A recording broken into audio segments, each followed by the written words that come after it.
नमस्कार मेरे प्यारे किसान भाइयों, मैं जितेंद्र आपका किसान दोस्त आपको स्वागत करता हूं इंडियाज़ फार्मिंग चैनल में।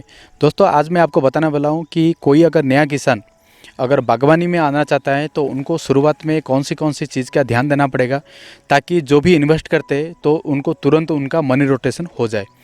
तो काफ़ी सारा किसान भाई क्या करते हैं कि बागवानी करने के लिए वो शुरुआत में जैसे मैंगो प्लांटेशन हुआ, गोवा प्लांटेशन हुआ या कोई भी प्लांटेशन हुआ तो वो चालू कर देते, लेकिन वो इंटरक्रॉपिंग के लिए कभी भी प्लान नहीं करते और इंटरक्रॉपिंग नहीं करेंगे तो उनको क्या क्या समस्या आ सकता है उसके बारे में वो कभी सोचते नहीं है।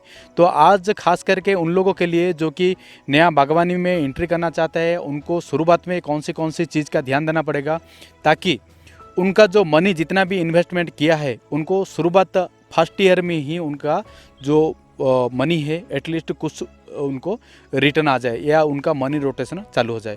तो दोस्तों आज की ये वीडियो में आपको बताने वाला हूँ कि अगर कोई किसान मैंगो फार्मिंग करते हैं तो मैंगो फार्मिंग के साथ जिंजर को कैसे इंटरक्रॉपिंग कर सकते हैं और जिंजर फार्मिंग को कैसे करना चाहिए, कौन सी मंथ में लगाना चाहिए, सीड प्रिपरेशन कैसे करना चाहिए, सीड कलेक्शन कैसे होना चाहिए और उसके साथ साथ सीड को कभी प्लांटेशन करना चाहिए, ये सारी इन्फॉर्मेशन जिंजर और मैंगो के बारे में A to Z इन्फॉर्मेशन रहेगा। तो वीडियो को बिना स्किप करते हुए शुरू से अंत तक देखिए। दोस्तों सबसे पहले हम लोग बात करेंगे कि हमारा जो लैंड सिलेक्शन के बारे में। अभी लैंड कैसा होना चाहिए कि ऐसा लैंड हमको सिलेक्शन करना पड़ेगा जहाँ पे पानी जम के ना रहे। अगर हम लोग बात करें जहाँ पे पानी जम के रहता है, अगर उधर अगर हम लोग मैंगो या जिंजर अगर हम लोग करेंगे तो क्या होगा, हमारा जो तना सड़न बीमारी हो सकता है पानी जम के और तरह तरह की बीमारी हो सकता है। इसके लिए हमको ऐसा लैंड सिलेक्शन करना पड़ेगा अगर बारिश हो तो पानी जम के ना रहे और फ्लो होके चला जाना चाहिए और ज़मीन पे अच्छा ड्रेनेज सिस्टम भी रहना चाहिए कि अचानक काफ़ी बारिश हुआ तो पानी अच्छी तरीके से जो ड्रेनेज लाइन है ड्रेनेज लाइन पे जाना चाहिए। तो उसके बाद हम लोग बात करेंगे कि ज़मीन का जो पीएच वैल्यू हमको, हमारा ज़मीन का पीएच वैल्यू कितना रहना चाहिए। अगर हम लोग जिंजर के लिए बात करेंगे तो जिंजर के लिए 6.5 से 7.5 तक, अगर अप्रोक्सीमेटली बात करेंगे तो 6 से लेकर 7.5 तक हमारा जो जिंजर का पीएच वैल्यू चाहिए। और मैंगो का अगर हम लोग बात करेंगे तो 5.5 से 7.5 तक अगर पीएच वैल्यू रहा तो मैंगो के लिए चलेगा। तो इसके लिए अगर 6 से लेके अगर 7 तक या 7.5 तक रहेगा तो हम लोग दोनों कर सकते, मैंगो भी कर सकते और जिंजर भी कर सकते। दोस्तों मैं जिंजर आपके लिए अगर शुरुआत में कोई किसान भाई मैंगो फार्मिंग में जाता है तो मैंगो मैं जिंजर इसके लिए सजेस्ट करता हूं क्योंकि जिंजर का जो क्रॉप है वो ओनली 7 to 8 मंथ में वो रेडी हो जाता है। तो ये कमर्शियल क्रॉप है कि इसके लिए आपको वो ज़्यादा रिटर्न देगा। ओनली अगर आप मैंगो करेंगे तो क्या होगा, आपका 4 to 5 ईयर तक आपको वेट करना पड़ेगा और शुरुआत में आपने जितना भी जो मनी इन्वेस्ट किया है वो मनी इन्वेस्ट किया है वो रोटेशन पे नहीं आएगा। इसके लिए आप क्या कर सकते हैं, अगर आप जिंजर के लिए अगर आप प्लान कर रहा है तो सबसे पहले आपका फील्ड प्रिपरेशन कैसे होना चाहिए, क्योंकि फील्ड प्रिपरेशन के लिए आपको सबसे पहले क्या करना पड़ेगा कि पर एकड़ के हिसाब से 6 से लेके 7 ट्रैक्टर काऊ मैन्योर हो, अगर गोट मैन्योर लेते हैं तो आपको 5 ट्रैक्टर तक आपको आपका 1 एकड़ में डालना पड़ेगा। अगर आप काऊ मैन्योर या गोट मैन्योर लेते हैं तो आपको अच्छी तरह से ध्यान देना पड़ेगा कि वो जो गोबर है या जो काऊ डोंग है वो अच्छी तरह से डीकम्पोज होना चाहिए, क्योंकि डीकम्पोज नहीं हुआ है और ऐसे ही आपने अगर यूज़ कर लिया तो वो आपकी फसल के लिए काफ़ी नुकसान पहुंचा सकता है। तो अगर आप ज़मीन पे यूज़ कर रहे हो उस टाइम पे अगर वेस्ट डिकम्पोजर या जो ट्राइकोडर्मा का अगर कल्चर आप यूज़ कर रहे हैं तो वो ज़मीन के लिए काफ़ी अच्छा होगा ताकि जो हार्मफुल जो भी बैक्टीरिया रहेगा वो मर जाएगा। सबसे पहले आपको क्या करना पड़ेगा ना, ज़मीन के ऊपर आपका जितना भी जो काऊ डोंग है आपने लगाया 5 से लेके 7 ट्रैक्टर तक है जो काऊ डोंग है या 5 ट्रैक्टर आपका गोट मैन्योर है वो पहले डाल देने का। डाल के अच्छी तरह से 2 से 3 बार ज़मीन को आप जुताई कर दीजिए। जुताई करने इसके लिए कीजिए क्योंकि समर में क्या होता है कि सोलर रेडिएशन की वजह से जो भी जो हार्मफुल फंगस रहेगा वो ख़त्म हो जाएगा, वो मर जाएगा। तो इसके लिए आप जुताई कर दीजिए। जुताई करके आपको सपोज जिंजर लगाना है तो जिंजर आप कभी लगा सकते हैं ना, जिंजर अप्रैल महीने में भी अगर लगा सकते हैं अगर आपके पास वाटर का अगर फैसिलिटी है। अगर आपके पास वाटर का अवेलेबिलिटी नहीं है या सफिशेंट वाटर नहीं है आपके पास तो मई लास्ट जून फर्स्ट में भी आप जिंजर लगा सकते हैं। ये प्लांट पे आप देख सकते हैं जो बेड का जो जिंजर बेड का जो डिस्टेंस है वो 3 फीट है और बेड टू बेड का जो गैप है वो 1 फीट है। अगर टोटल आप बेड टू बेड दोनों बेड के बीच में अगर डिस्टेंस देखेंगे सेंटर पॉइंट तो 5 फीट है। और ये जो बेड बनाया है हमारा जो ट्रैक्टर है, ट्रैक्टर में अटैचमेंट आता है जिंजर का बेड बनाने के लिए, वो अटैचमेंट के साथ अगर आप वो बेड बनाते हो तो लाइन भी काफ़ी ये स्ट्रेट होगा। उसके साथ साथ हमारा मनी भी बचेगा और मैन पावर भी रिड्यूस होगा और आपका जो स्ट्रेट लाइन बनेगा। तो इसके लिए आप जब भी जिंजर का बेड बनाते हैं तो आप क्या कीजिए कि जो ट्रैक्टर का जो अटैचमेंट है जिंजर के लिए वही अटैचमेंट यूज़ कीजिए और उसके साथ आप बनाएं। तो अभी मैं आपको बताने वाला हूँ कि आप जो जिंजर का जो सीड है ना कैसे आप सिलेक्शन करें, क्योंकि काफ़ी किसान जो जिंजर का जो सीड है ना वो सही तरीके से सिलेक्शन नहीं करते, जिसकी वजह से उनको काफ़ी नुकसान होता है। तो आप जब भी जिंजर का सीड सिलेक्शन करें तो वो मार्केट में जो सेलिंग होता है खाने के लिए जो जिंजर यूज़ होता है वो जिंजर आप यूज़ नहीं कर सकते, क्योंकि जिंजर का जो सीड के लिए जो यूज़ होता है वो जिंजर अच्छी तरह से पक्का होना चाहिए। ये जो जिंजर प्लांट है ये पूरा कम से कम 1 साल का हो जाना चाहिए और हो के ये प्लांट ऑटोमेटिक मर जाना चाहिए। ये पूरा सूख के पूरा उसका जो जिंजर का जो कांदा रहता है वो पूरी तरीके से पक जाना चाहिए। पकने के बाद ये सूख जाएगा, ये प्लांट पूरा मर जाएगा। उसके बाद जो जिंजर आएगा वो अच्छा क्वालिटी का होता है। और जब भी आप सिलेक्शन करते हैं जिंजर सीड तो आपका जान पहचान में अगर कोई किसान भाई है तो उनकी उधर जाके उनका क्रॉप देखिए। अगर हेल्दी क्रॉप है, आपको लग रहा है वो हेल्दी क्रॉप है और उनका प्रोडक्शन रेट भी काफ़ी अच्छा है, तो वो सीड अगर आप लेंगे तो आपके लिए काफ़ी अच्छा होगा। उसके बाद मैं बताने वाला हूँ कि आप जो जिंजर जो आपने ज़मीन से निकाल दिया आपका जो सीड के लिए, उसको आप कैसे स्टोरेज करें, क्योंकि उसका स्टोरेज के लिए भी सही प्रिकॉशन आपने अगर नहीं लिया तो आपका सीड में भी काफ़ी आपको नुकसान हो सकता है। जैसे मैं बात कर रहा हूँ, जब भी आपने प्रोडक्शन कर लिया, प्रोडक्शन करने के बाद आपको अच्छी तरह से उसका मिट्टी फिट्टी निकाल के आपको शेडो में छाया में लेके आपको रखना पड़ेगा। कैसे रखना पड़ेगा ना, नीचे हमारा जो रेती है, समुद्र का रेती है, वो सैंड लेके या आपका जो रिवर रेती है, रिवर का जो रेती रहता है, सैंड रहता है, वो सैंड पहले आप अच्छी तरह से बिछा दीजिए और उसके ऊपर आप हमारा जो जिंजर है, जिंजर को लेके रखिए। तो जिंजर को जैसे आप 45 डेज तक आप रख देंगे, उसके बाद उसमें छोटा छोटा प्लांट जर्मिनेट होगा, जो कि आपका आप समझ जाएंगे कि हाँ ये अभी प्लांटेशन के लिए अभी रेडी है। तो 45 डेज के बाद जब भी वो जर्मिनेट होके निकलेगा छोटा छोटा ब्रांचेस, तो उसके बाद आपको क्या करना पड़ेगा ना, आपको छोटा छोटा जो पीस है जिंजर लगाने के लिए आपको काटना पड़ेगा। और जो छोटा छोटा जो पीस रहेगा वो पीस का जो वेट है अराउंड 30 ग्राम से 40 ग्राम तक उसका वेट रहेगा। अभी आप जिंजर लगाएंगे कैसे, वो सबसे इम्पोर्टेंट है। अभी आपने बेड आपका जो विड्थ है 3 फीट है। अभी बेड का जो सेंटर पे 1 फीट का एक लाइन बनाइए, क्योंकि जिंजर का 2 लाइन आएगा। जो 3 फीट का जो बेड है, 3 फीट की बेड के अंदर आपका आप देखेंगे तो 2 लाइन आएगा।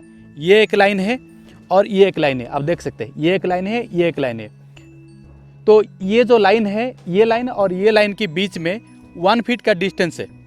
और ये जिंजर टू जिंजर जो डिस्टेंस है, जिंजर टू जिंजर जो डिस्टेंस है, ये 8 से 9 इंच का डिस्टेंस है। तो ये सबसे ज़्यादा इम्पोर्टेंट है। अगर मैं पर एकड़ के हिसाब से अगर मैं बात करूँ, पर एकड़ में आपका 8 क्विंटल का आपका जिंजर यूज़ होगा। सबसे इम्पोर्टेंट है कि आपको जिंजर कब भी लगाना चाहिए। अभी आपके पास अगर पानी का अवेलेबल सोर्स है, सफिशेंट पानी है, तो आप अप्रैल महीने भी लगा सकते हैं। अगर आपके पास सफिशेंट पानी नहीं है, पानी का सख्त दिक्कत है, तो आप मई लास्ट जून फर्स्ट में भी आप जिंजर लगा सकते हैं। जिंजर आप जब भी लगाते हैं उससे पहले आपको क्या करना पड़ेगा, जो जर्मिनेटेड आपके पास जिंजर था, जो शेडो में आपने रखा था, छोटा छोटा ब्रांचेस से जर्मिनेट होकर निकलेगा, जो कि लगाने के लिए रेडी होकर रहेगा, उसको डायरेक्ट आप मत लगाइए, क्योंकि उसका उपचार करना बहुत ज़रूरी है। उसको सीड ट्रीटमेंट बोलते हैं, सीड ट्रीटमेंट करना ज़रूरी है। अब सीड ट्रीटमेंट करेंगे कैसे, आपके पास अगर जो मैंकोजेब है तो मैंकोजेब पे आप सीड ट्रीटमेंट कीजिए, नहीं तो सेब का एक सीड ट्रीटमेंट के लिए एक मेडिसिन आता है, उसमें भी कर सकते हैं, या आपको वेस्ट डिकम्पोजर में भी आप कर सकते हैं। काफ़ी सारे तरीके का आपका सीड ट्रीटमेंट का, या क्लोरोपाइरिफॉस का भी आप आता है, लिक्विड आता है, उसमें भी आप सीड ट्रीटमेंट कर सकते हैं।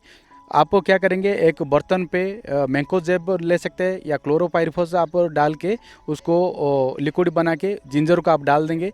जिंजर को डालने के बाद वही जिंजर को आप क्या करेंगे, कुछ टाइम के लिए आप सुखाएंगे। जैसे उसका जो पानी रहेगा वो पानी सूख जाएगा। सूखने के बाद आप उसको बेड में लेके लगा सकते हैं। अभी जब भी जिंजर आप लगाएंगे तो ज़्यादा डेप्थ तक आपको खोदने की ज़रूरत नहीं है, ऊपर ही आपको हल्का सा थोड़ा सा आपको खोदना है, अराउंड 2 to 3 इंच आपको 2 इंच तक आपको खोदना है। खोद के आपको उसके ऊपर हल्का सा मिट्टी आपको डालना है, ऐसा प्रेस नहीं करना है आपको, जैसे अच्छी तरीके से वो जर्मिनेट होके वो निकले। उसके बाद मैं बात करता हूँ, अभी मैंगो पे आता हूँ। अभी मैंगो आप कभी लगाएंगे जब भी आपने जिंजर लगा दिया, जिंजर लगाने की 1 या 2 महीने की बाद आप मैंगो लगा सकते हैं, अगर आपका फर्स्ट ईयर है।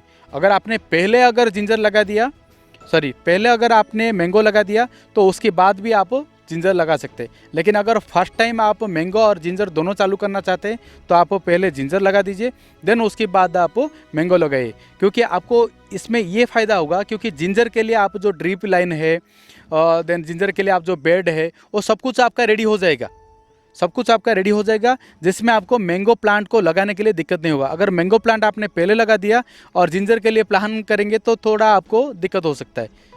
तो इसके लिए आप पहले जिंजर के लिए जो बेड है, जिंजर लगा दीजिए, A to Z आपका प्लान कर दीजिए, उसके बाद मैंगो के लिए आप आइए।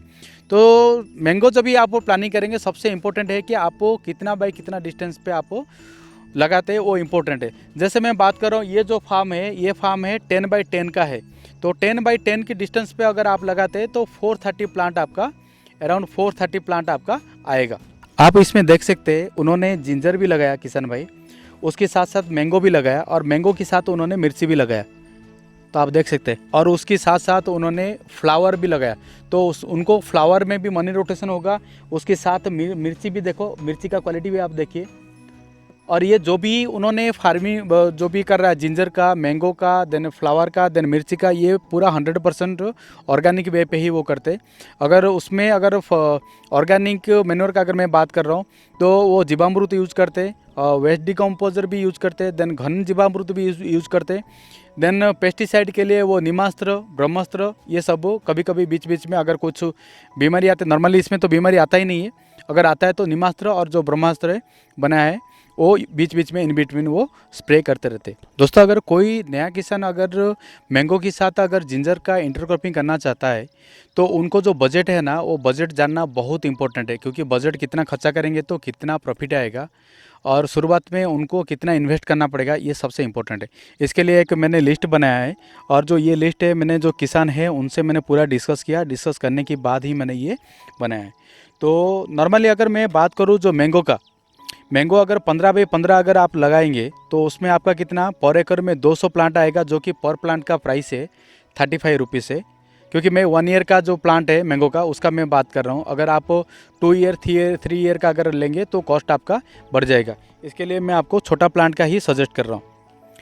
तो 15 बाई 10 अगर आप डिस्टेंस पे लगाएंगे तो आपका 286 प्लांट्स आएगा, और 35 रुपीज़ के हिसाब से आपका 10,010 रुपीज़ का आएगा।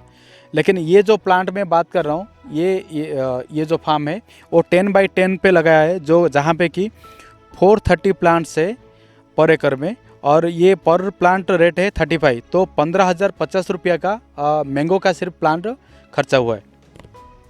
उसके साथ साथ मैं आपको जिंजर का बता देता हूँ, क्योंकि जिंजर पे आपका जो ड्रिप इरिगेशन के लिए खर्चा होगा, फर्टिलाइज़र के लिए खर्चा होगा, आपका जो आपका ये रोटावेटर या ट्रैक्टर का जो भी खर्चा आया होगा, वो सेम खर्चा मैंगो के लिए रहेगा। मैंगो के लिए कोई एडिशनल नहीं रहेगा, क्योंकि आपने जिंजर के लिए जो कर दिया है उसमें सिर्फ आपको जाके मैंगो लगाना है। तो ड्रिप सिस्टम के लिए भी कोई एक्स्ट्रा नहीं है, कोई फर्टिलाइज़र के लिए भी एक्स्ट्रा नहीं है। जो आप जिंजर को दे रहा है वही आपको जो फर्टिलाइज़र वो मैंगो ले लेगा, और एक दूसरे के लिए वही कॉम्पिटिटर भी नहीं है। एक दूसरे के साथ जितना भी फर्टिलाइज़र जा रहा है वो मैनेज कर सकते हैं। तो अभी मैं आपको जिंजर के लिए कितना खर्चा आएगा पर एकड़ में, उसका मैं बात कर रहा हूँ। जैसे आप जिंजर पर एकड़ में कितना यूज़ होगा ना, 800 kg आपका जिंजर यूज़ होगा। अगर नॉर्मली हम लोग बात करेंगे जो सीड के लिए जो यूज़ होता है, उसका जो रेट है ना, मैक्सिमम टू मैक्सिमम ये जाएगा हमारा 100 तक। तो जो हमारा जिंजर 800 kg है, उसके लिए मैंने 80,000 पकड़ा है, क्योंकि ये वेरिएशन बैंड ज़्यादा है इसका। फिर ड्रिप के लिए मैं पकड़ा है 15,000 मैंने डाला है, क्योंकि 15,000 में इनफ है ड्रिप के लिए।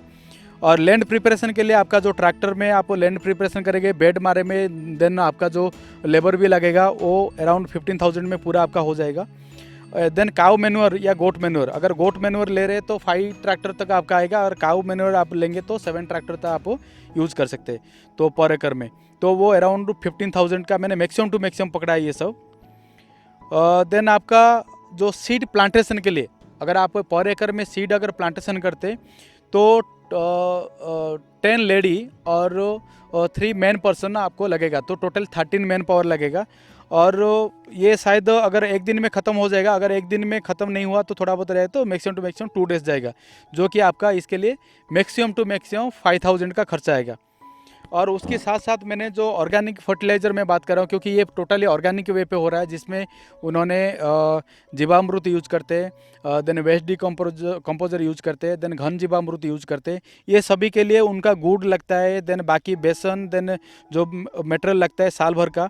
उसके साथ में pesticide, organic pesticide A to Z पकड़ के मैक्सिमम में 10,000 पकड़ा है। ओके, तो अगर मैं टोटल अगर हिसाब करूँ, जिंजर के लिए मैंने पकड़ा 80,000, ड्रिप सिस्टम के लिए 15,000, लैंड प्रिपरेशन के लिए 15,000, काओ एंड गोट मैन्योर अगर कोई भी एक ले लो तो उसके लिए मैंने मैक्सिमम 15,000 पकड़ा है। सीड प्लांटेशन के लिए मैक्सिमम जो मैन पावर लगेगा वो 5,000 है।